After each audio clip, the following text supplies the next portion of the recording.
I walked my daughter toward the stage, thinking I'd just clap and cry like every other parent, when the general at the podium stopped mid-sentence. His eyes dropped to the ink around my wrist, the broken chain with 6 hash marks, and he went pale in a way microphones can't hide. He pointed, mouth open, and said a call sign I hadn't heard since a road outside Qalat lit the night like noon. He knew exactly who I was, and I realized he knew something my daughter didn't. Drivers, tell us in the comments below where you're watching from. We'd parked Hattie 2 blocks from the field house because the campus cops were already waving families into overflow. I checked the time. 08:42, slid a guest lanyard over my neck and handed my daughter her cap. The tassel bobbed against her cheek when she laughed. She's Ellie to me, Cadet Eleanor Marsh to the program, and second lieutenant in about an hour if the script held. She threaded her arm through mine like she used to in grocery aisles and whispered, "Don't cry on my shoulder, tough guy. The photos last." I told her I'd do my best and failed by the time we reached the doors. Inside, the air smelled like polished floor and starch. Rows of chairs squared up under banners with crests I remember from another life. My phone said 08:57. The program said National Anthem, Invocation, Remarks, Commissioning. I read it twice to keep my hands still. Ellie nudged my elbow and nodded at a row of cadets behind us, whispering about load plans for their first duty stations. Fort Hood, Lewis, Benning. Their overconfident stage whispers landed like puppies trying to bark. We found seats halfway down, aisle side. Good line of sight, easy exit if my knee started arguing with the folding chairs. Ellie smoothed her gown, then reached for my hand and turned my wrist so the tattoo caught the light. A ring of chain links, 1 broken, 6 hash marks stitched into the gap. Her thumb rested on the brake. "Still wish you'd gotten something less, permanent," she said, smiling to take the edge off. "It's all I ever kept on purpose," I told her. She squeezed once and leaned forward when the band started to tune. The general came in with the platform party, 2 stars on each shoulder, boots that had walked places the carpet didn't know. Somewhere in that jawline and the way he scanned exits, I saw a lieutenant with less grey and a map always within reach. I didn't chase the thought. I just let it sit in the back row of my head and keep its hat on. The anthem did what the anthem does. The invocation was mercifully short. Then the dean offered a list of thank yous, and the general took the podium. He didn't open with jokes. He opened with instructions, the way only soldiers can make instructions sound like a blessing. "Lead quietly," he said. "Keep lists, answer radios, trust your NCOs, your warrant officers, your medics. Make your word weigh more than your rank."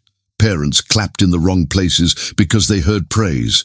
The cadets nodded because they heard orders. He shifted to stories, no names, only initials, the kind of polite parables you can print. I watched Ellie's face while he spoke. The twitch when she recognized a lesson, the way her eyes narrowed when he mentioned distances and casualties like math problems. I felt pride rise in my chest like a tide. I told it to behave until we got to the parking lot. Then he invited the first group to stand. ROTC staff lined up left of the stage. Cadets formed a queue that looked tidy until nerves got involved. When they called Marsh, Eleanor K., Ellie stood, smoothed her gown again and grabbed my hand. "You're walking with me," she said. "You did the miles." I told her I'd only slow her down. "Then I'll slow down too," she said, and tugged. We took the stairs together. My knee clicked the way bar stools do when you turn them too fast. The floorboards on stage had that springy give that makes microphones complain. The general turned toward us with a smile he'd already used 50 times this morning, and then his face stopped moving. His eyes fell to my wrist. He didn't see a dad's hand. He saw the broken link ring with 6 marks where names should have been. You could feel the moment slide sideways, band members blinking, photos freezing mid-snap, cadets halfway up from their chairs not sure whether to complete the motion. He pointed, not rude, urgent. "Atlas 2-3, he said, soft, microphone doing the betrayal for him.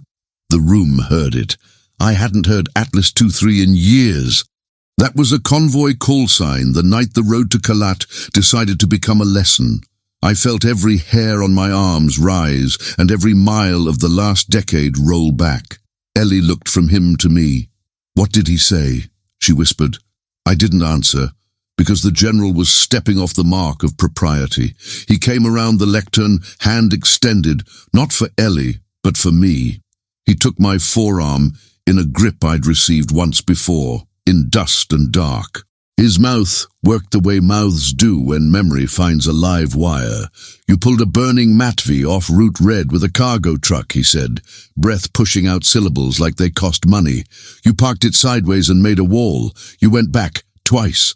I was a captain then. I signed the casualty letters. I signed your death notice after they couldn't find your name clean in the system. You—" He stopped, because there are sentences you don't finish in public. My daughter's hand on my sleeve got small. "Dad," she said, everything in that one word. A colonel on the platform touched the general's elbow. The general blinked, remembered the room, and let go of my arm like it had asked politely to be returned. He put the smile back on with both hands and gestured to Ellie. "Second Lieutenant Marsh," he said, voice steady again. "Congratulations." He pinned her bars with fingers that didn't shake anymore and turned to the microphone like a man stepping back into his lane after seeing a ghost in it. While we eased off stage toward the oath table, he leaned close enough that only we could hear. "Don't leave after," he said to me without looking. "Please." We stood for the oath. Ellie's voice found its weight. Mine found my breath again. When she finished, applause wrapped the room.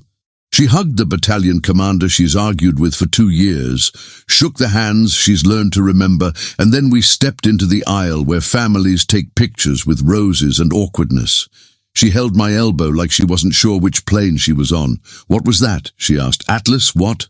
"A call sign from a lifetime I didn't talk about much," I said. "Let me give you your moment. Then I'll answer." She stared at me for a second, decided she could hold the question longer than pride, and turned to her friends. The hugs came, the jokes came, the phones came. I backed off to the wall under a banner that said, "Duty, honor, country," and tried to sync my heartbeat with the band's brass tuning.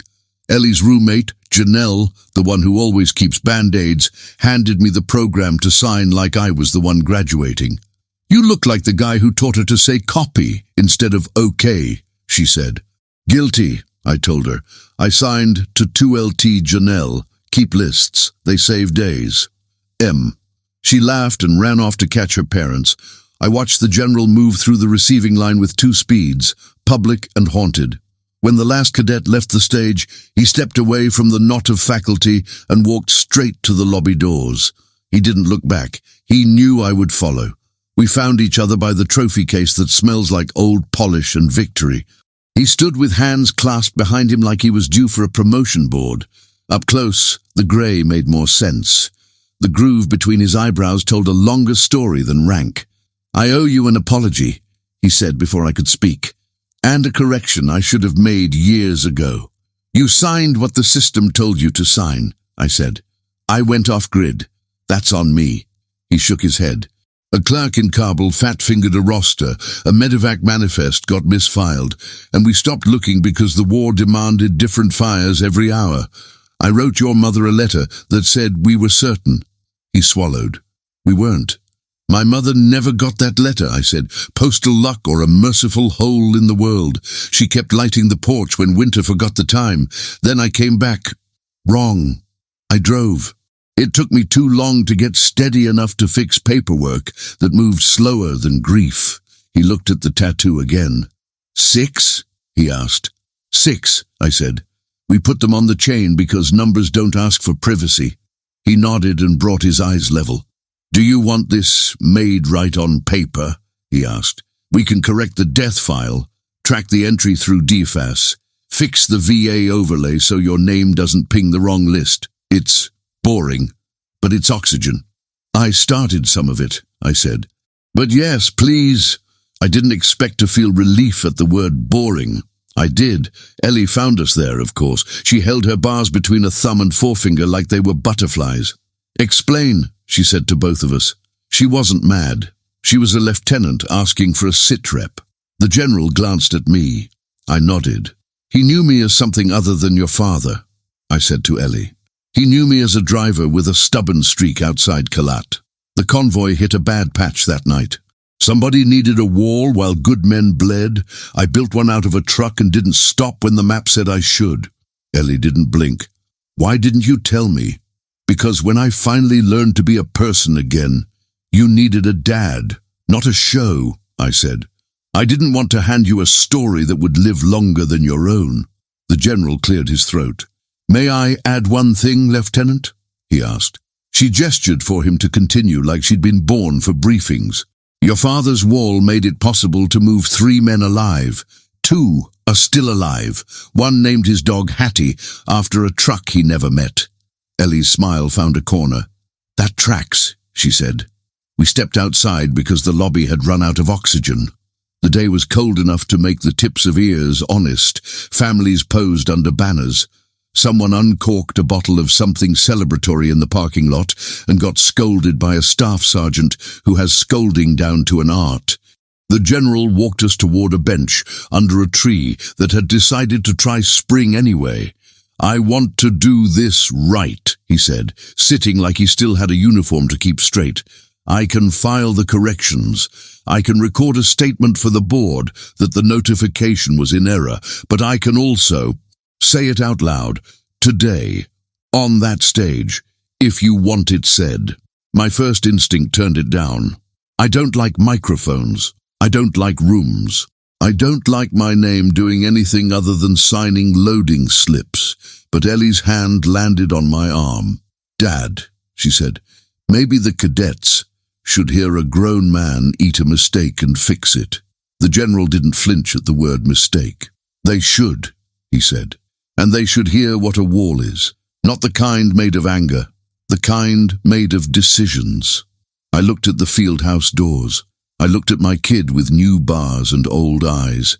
I looked at the tattoo that always feels heavier on days with microphones in them. "If you say my name," I told the general, "say it like a wheel chalk, useful, small, easy to forget until you need it. And talk about the 6. Say their initials, not mine." He stood like a man who'd just been given lawful orders he's grateful for. "Copy," he said. We went back inside. The MC was herding families toward cake and coffee, and the line for free coin photos. The general asked for the mic for 1 minute, which turned into 3 because truth never fits cleanly. He didn't give a speech. He gave an amendment. He said a name, mine, followed by an error and a correction, explained how the war eats paperwork, and owned the part where rank gives you the temptation to believe the binder. Then he said 6 initials, clear and gentle, and asked the room to let the silence do a job. It did. You could feel cadets learning an invisible subject, how to say you were wrong without making the apology about you. Ellie stood beside me, shoulders back, chin set. People turned, not because of rank, but because drama had finally ruined subtlety, and everyone wanted its last line. The general closed with a sentence I didn't hate. "Walls are built by people who decide their ego can wait." He handed the mic to the MC and left the stage without the performative pause. We were almost to the doors again when a man in a suit with a lapel pin shaped like a tiny school crest intercepted us. "Sir," he said to the general, "my office handled the campus memorial for a former student named Marsh. I think we may have engraved something we shouldn't have. I'm so sorry." He looked at me with a face that had been told hard truths before.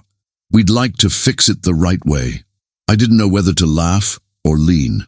"One thing at a time," I said. "But thank you." Ellie exhaled. The sound had relief and brand new responsibility in it. She slid her cap back 1/2 inch, stuck out her hand to the general like they were equals in the only way that matters, and said, "Thank you for telling the room." He shook it. We took pictures that will embarrass me at holidays and made it as far as the parking lot before my past caught up with my steering wheel. 2 men stopped beside Hattie with the caution of people approaching a wild animal. You can tell an old soldier by how he pauses before talking, listening for the part the room isn't saying. One had a cane that looked like it had earned his posture. The other wore a retired cap with a unit patch I knew only sideways. "Are you the driver from Route Red?" the cane asked. "Atlas 23? "Just a guy who didn't know when to stop," I said. "Good," he answered. "Neither did the kid you pulled. He's my brother. He kept a postcard of a cargo truck on his fridge for a decade. Never knew your name. Said the driver had a brace and a ring tattoo. We figured it out during the speech. He's in the lot. He wants to shake your hand if your knee can stand the trip." Ellie squeezed my arm, bars glinting. "Go," she said. I went. I followed the brother across 2 rows of cars to a sun-faded Tacoma. The passenger door opened, and a man with a buzz cut and a little crooked smile swung his legs out slow, like he and gravity were still in negotiations. His left sleeve ended at the elbow. The skin beyond wore its repairs without apology. A tan dog sat up in the back seat and thumped a tail. "Sergeant Luis Reyes," he said, standing as straight as the day allowed. "I've tried to say thank you to a ghost for 10 years. He looked at my wrist. Didn't know ghosts wore broken chains. I shook his hand and felt the old math. Grip, pause, eyes, click into place. I pointed at the dog. "Hattie?" I asked. He grinned. "Hattie," he said. "Named her after a cargo truck I only saw for 8 seconds.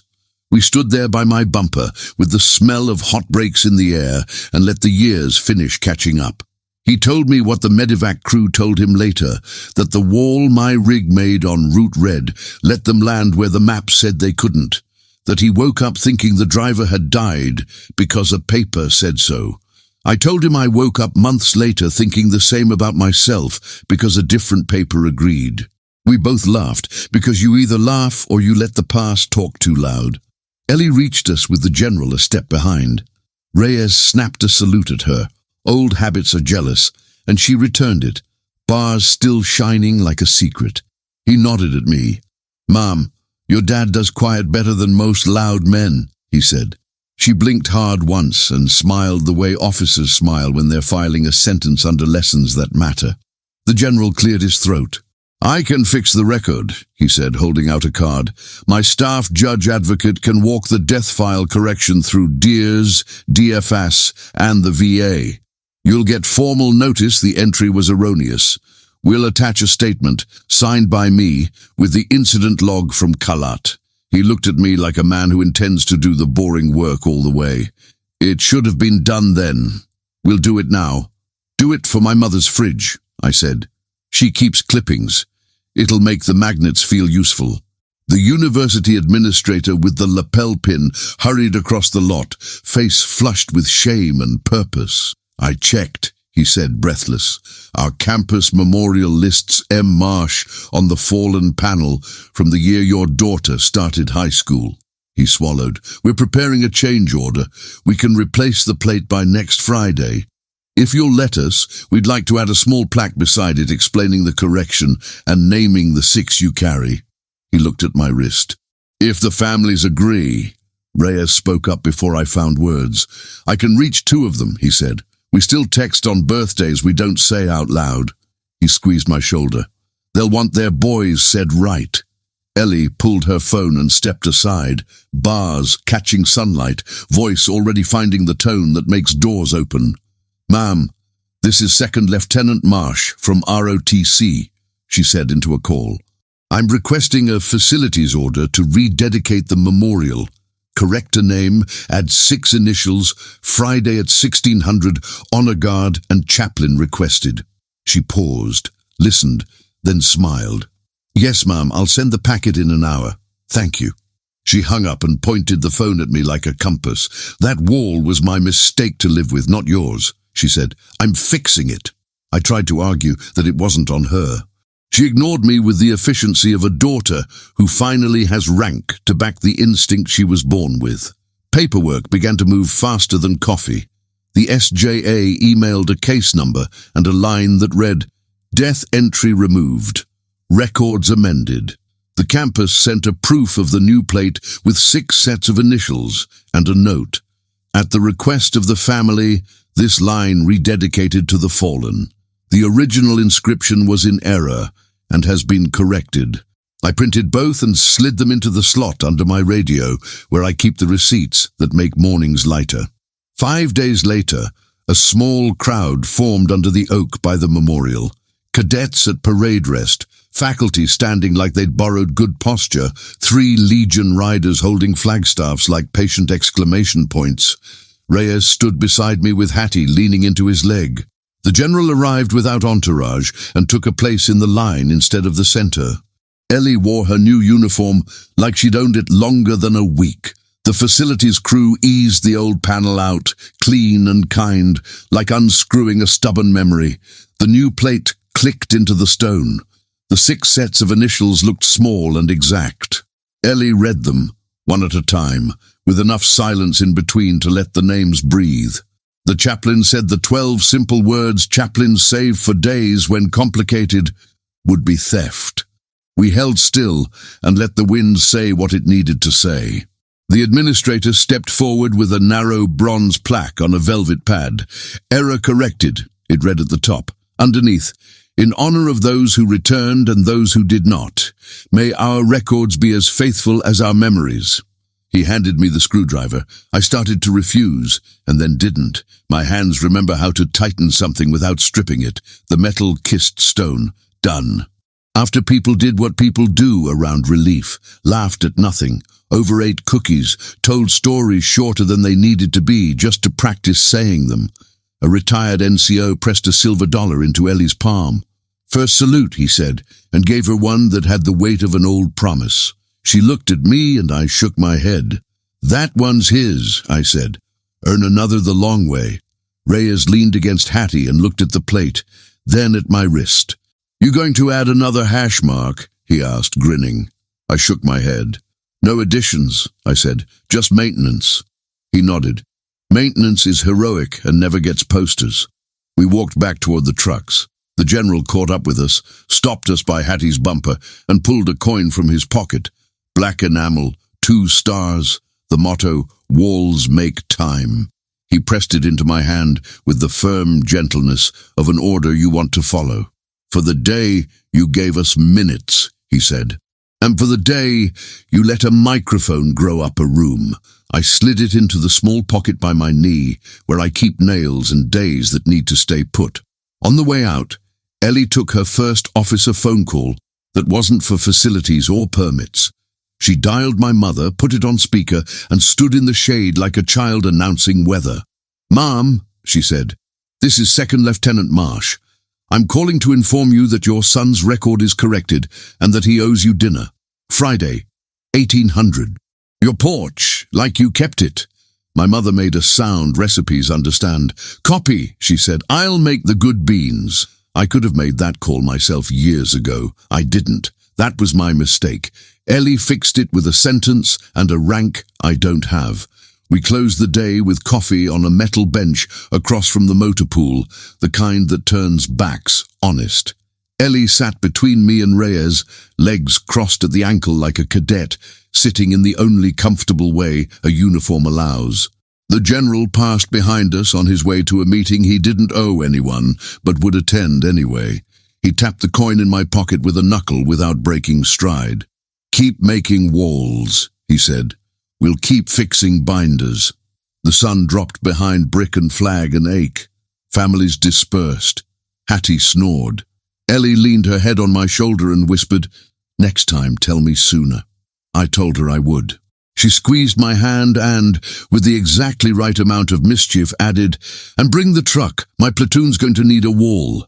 I walked her to her car and watched the taillights join all the other red lights that mean people are going somewhere, not away. I climbed into Hattie and set the Dashcam the way I always do, not because I expected trouble, but because memory deserves help. The little red light blinked its reliable blink. On MM18, I said the number out loud and laughed when the habit made me feel like myself again. At a long light, my phone buzzed. It was a photo from the campus memorial. The new plate in the afternoon sun, 6 initials neat as a row of boots.